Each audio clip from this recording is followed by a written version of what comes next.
Hai, selamat datang atau selamat datang kembali di kanal YouTube Turi Kata Oge.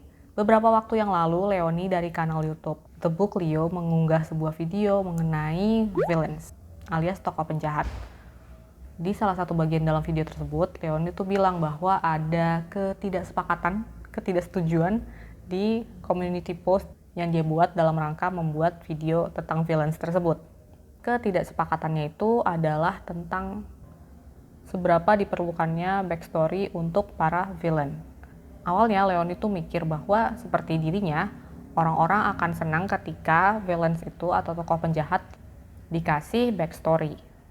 Namun ternyata ada orang yang senang aja gitu ketika melihat tokoh penjahat, villain, berlaku jahat atau being evil just for the sake of being evil.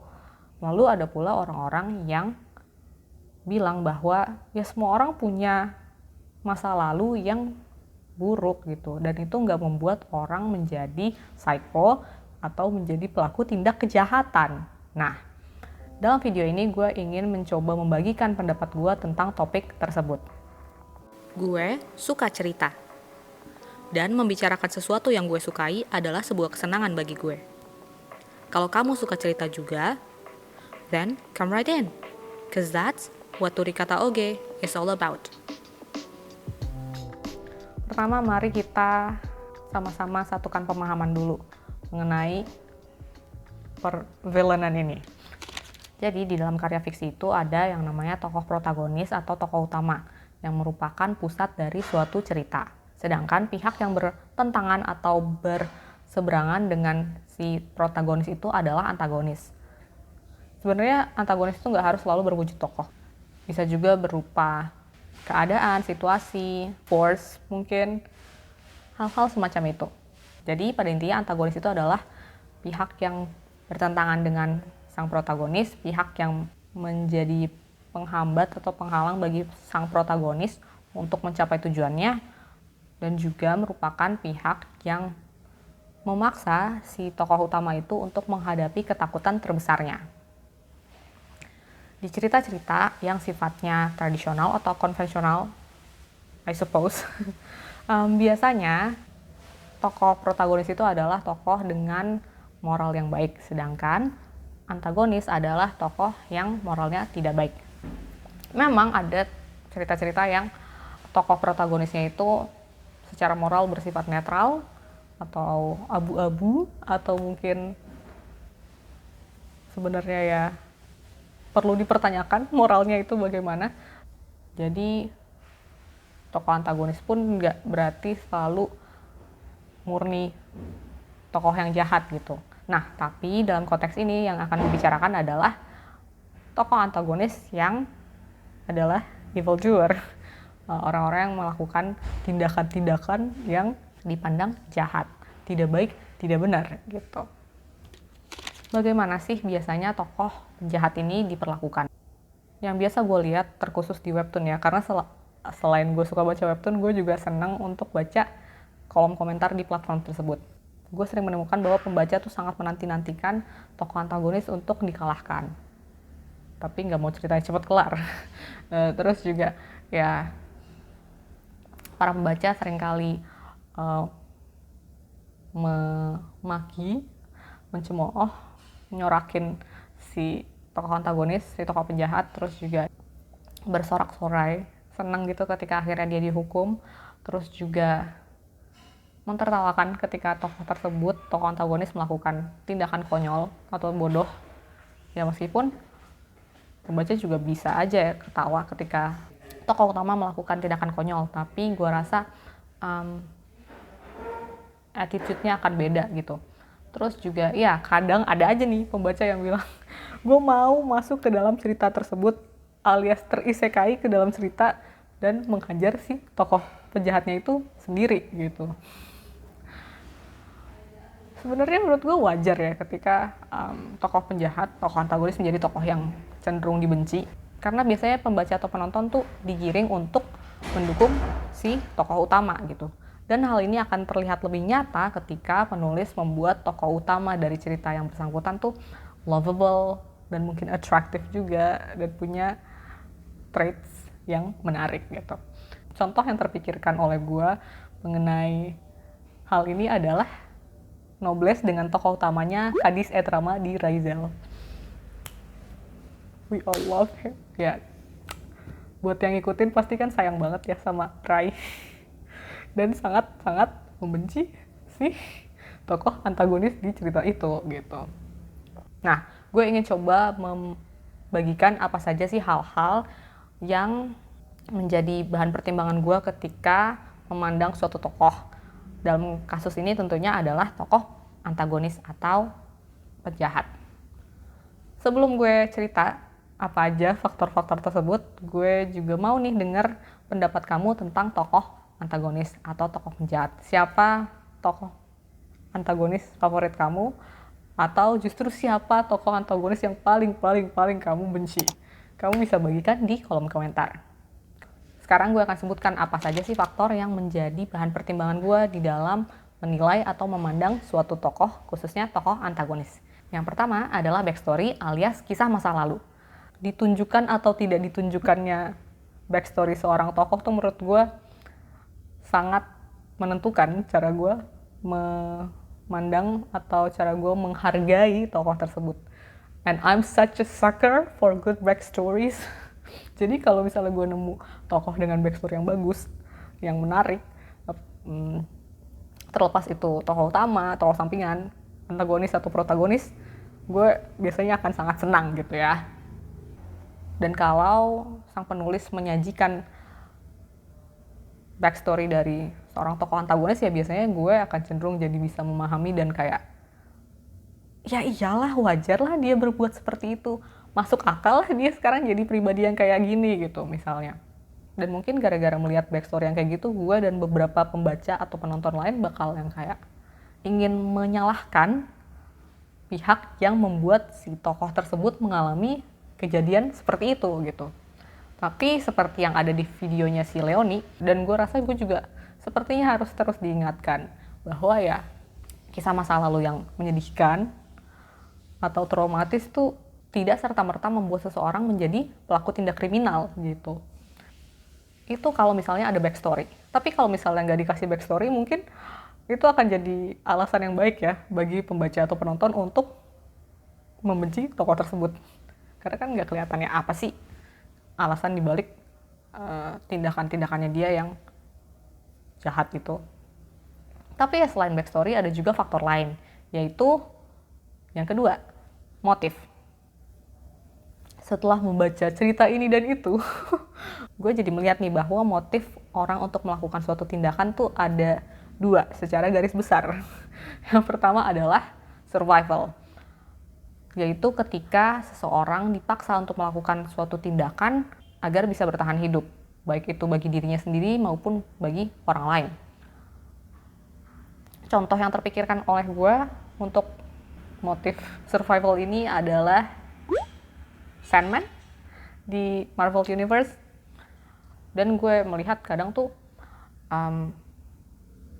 motif survival ini juga berkaitan erat dengan backstory-nya sang tokoh. Dan bisa aja tindakannya dia itu udah menjadi kebiasaan dari masa lalu. Jadi udah kebawa-bawa deh sampai saat ini. Selain survival, motif lainnya adalah pleasure atau kesenangan. Yaitu ketika sang tokoh mendapatkan kesenangan tertentu dengan melakukan tindakan-tindakan yang dia lakukan. Ya, benerin ini dulu ya guys. Nah, pleasure ini menurut gue ada berbagai macam. Yang pertama ya pure pleasure, yaitu ketika sang tokoh ya emang senang aja gitu untuk melakukan tindakan tersebut. Dia senang aja gitu misalnya melihat orang lain menderita. Terus yang kedua adalah interest, faktor keuntungan, yaitu ya ketika sang tokoh bisa mendapatkan keuntungan tertentu karena melakukan tindakan-tindakan kejahatannya dia. Mungkin kayak memuaskan keserakahannya dia, mewujudkan keinginannya dia gitu. Dan ini kayaknya model-model tokoh yang sering kita temui ya, apalagi di sinetron Indonesia gitu. Yang ketiga adalah untuk vengeance atau revenge, alias balas dendam. Lagi-lagi ini adalah sesuatu yang berkaitan erat juga dengan masa lalu tokoh tersebut. Contoh untuk motif vengeance atau revenge ini adalah the bowler hat guy di Meet the Robinsons. Biasanya, tokoh yang motifnya pleasure ini nih yang bikin gue kesal, geram. Terutama kalau misalnya pleasure-nya itu yang pure pleasure gitu ya. Dan mungkin tokoh dengan motif pure pleasure ini adalah tokoh yang kita pembaca lihat sebagai tokoh antagonis being evil just for the sake of being evil gitu.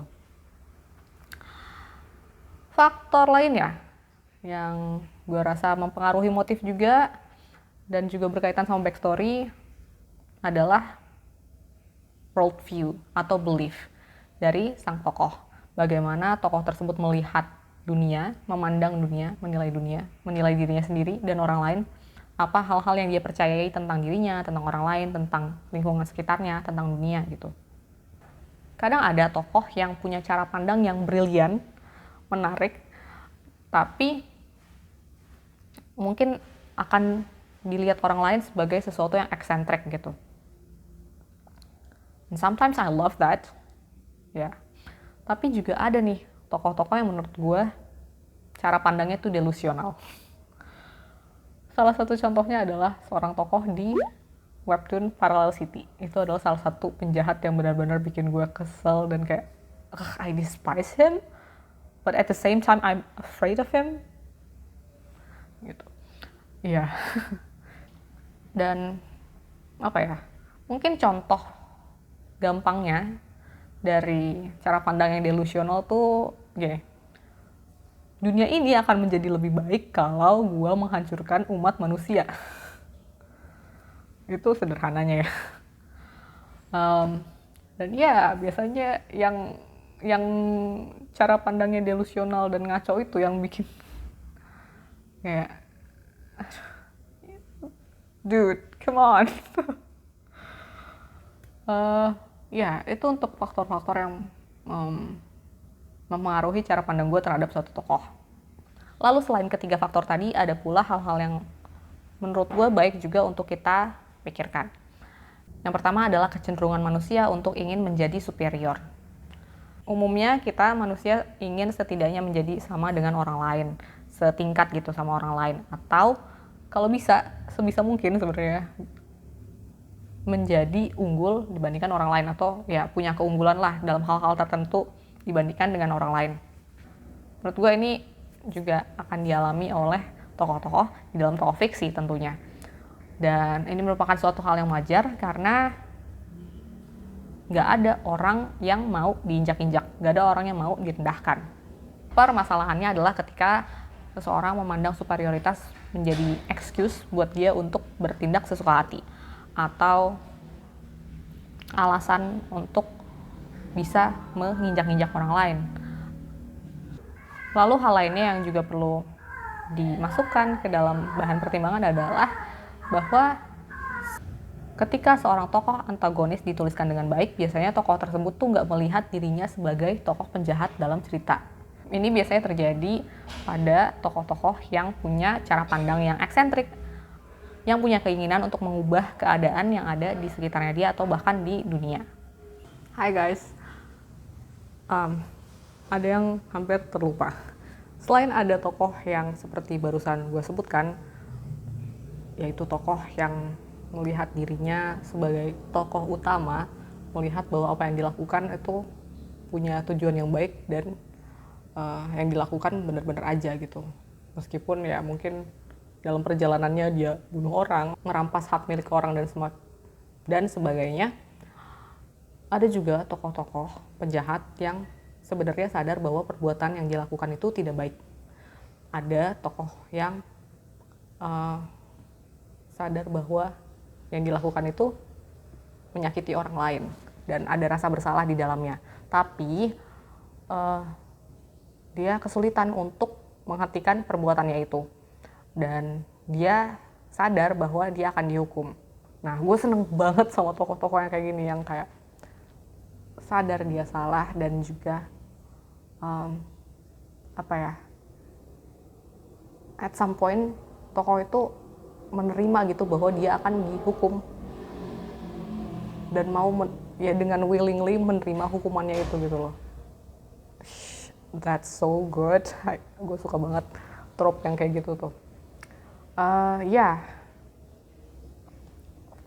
itu salah satu tokoh antagonis, jenis tokoh antagonis yang gue suka. Lalu terlepas dari apa yang udah gue bilang sebelumnya, with all those things being said, gue tetap mendukung ketika perbuatan jahat dihukum gitu. Karena seperti yang diucapkan oleh Leonie di videonya dia, explanation doesn't equal excuse. Ya, perbuatan jahat tetap harus dihukum dong. Perbuatannya si tokoh-tokoh itu terlepas dari memang bagaimana masa lalunya mereka, motifnya mereka, atau keadaan yang mereka hadapi. Ya, Anda tidak harus berlaku sejahat itu. Anda tidak harus membunuh orang, menyiksa orang, memanipulasi orang gitu ya. But again, mungkin yang jadi pertanyaan adalah apakah kita bisa membenci tindakannya, bukan orangnya. Karena sejujurnya gue pun juga memiliki kecenderungan untuk geram terhadap tokoh-tokoh atau orang-orang di dunia nyata juga yang melakukan tindakan tertentu, misalnya child abuse, sexual assault towards children gitu. Itu adalah hal-hal yang selalu membuat gue marah gitu. Hal lainnya yang juga ingin gue ajak kita untuk pikirkan adalah fiksi sebagai cermin. Biasanya pembaca tuh kan cenderung bercermin pada tokoh utama atau tokoh-tokoh yang ada di pihak yang sama dengan tokoh utama gitu. Dan kita juga cenderung mengagumi perjalanan yang dialami oleh si tokoh utama ini. Tapi gue rasa gak ada salahnya bagi kita untuk mengevaluasi diri kita atau bercermin dari sang tokoh antagonis. Pertanyaan-pertanyaan yang mungkin bisa membantu di dalam bercermin ini adalah yang pertama, apakah kita, kamu, gue pernah mengalami hal yang mirip atau serupa dengan yang dialami oleh sang tokoh antagonis. Misalnya ditinggalkan, dikhianati, diabaikan, dan mungkin juga kita pernah merasakan kecemburuan atau tertinggalan gitu. Lalu kemudian pertanyaan selanjutnya adalah bagaimana kita akan menghadapi atau meresponi hal tersebut gitu. Mungkin tokoh protagonis sudah mengalami hal yang juga mirip dengan si tokoh antagonis, tapi dia memilih untuk menanggapinya dengan cara yang berbeda. Apakah kita menanggapi peristiwa tersebut seperti si tokoh protagonis atau justru kayak si tokoh antagonis? Mungkin aja kita menanggapinya sama kayak si tokoh penjahat itu, cuma skalanya berbeda, jadi lebih seamless dan mungkin belum bisa dinilai sebagai tindak kriminal, tapi padahal udah kayak bibit-bibitnya gitu. Gue tidak menuduh kamu pernah berbuat kriminal ya, tapi ya tanyakan pada diri Anda sendiri. Gue rasa juga cara pandang kita terhadap tokoh fiksi itu berkaitan erat juga dengan cara pandang kita terhadap diri kita sendiri dan juga orang lain. Mungkin kamu bisa sekali-sekali perenungkan gitu, bagaimana sih kamu memandang orang, real people ya maksudnya. Apakah kamu juga memandang orang di sekitar kamu dengan kecenderungan atau manner dan attitude yang sama dengan cara kamu memandang tokoh-tokoh baik itu sampingan atau antagonis di dalam karya fiksi. Dan ya, kalau mengingat kecenderungan kita untuk menjadi superior, I think we enjoy it when we know that there are people who are worse than us. Makanya kita suka melempar penjahat dengan batu. Kita suka memaki, mencemooh tokoh-tokoh penjahat. Dan mungkin kita juga melakukan hal yang sama, at least dalam hati kita, ketika melihat orang-orang di sekitar kita melakukan tindakan-tindakan yang kita pandang bodoh, atau immoral, something like that. Yeah, we want to feel good about ourselves. Iya, mungkin itu adalah hal yang bisa kamu, gue, kita semua renungkan sesekali. Mungkin ada juga orang yang bilang ya, bahwa setiap kita adalah tokoh utama dari kisah kita masing-masing. Namun, kita kayak perlu mengingat deh, bahwa kita juga adalah bagian dari satu sama lain. Dan kita sama-sama adalah bagian dari suatu cerita yang jauh lebih besar dari yang bisa kita bayangin gitu. Dan sepertinya, bukan kita tokoh utamanya, bukan kita protagonisnya. Sepertinya itu dulu yang bisa gue bagikan ke kamu dalam video ini. Kalau kamu suka videonya, silahkan tekan tombol like-nya. Dan bagikan juga video ini ke orang-orang yang menurut kamu perlu mendengarkan celotehan saya. Meskipun sebenarnya I don't think you need to listen to me babbling, since lagi-lagi I'm just a random girl from the internet talking to you. Jadi tidak ada pressure buat kamu ngikutin semua yang gue omongin dan menyetujui segala sesuatu yang gue bicarakan gitu. But nonetheless, kamu sangat dipersilahkan untuk subscribe ke channel ini. That will definitely put a smile on my face. Sekian untuk video kali ini. Terima kasih buat kamu yang udah nonton sampai saat ini. Selamat melanjutkan aktivitasmu dan selamat menjalani hidupmu di sebuah cerita yang jauh lebih besar dari yang bisa kamu bayangkan. Sampai jumpa di video lainnya. Dah.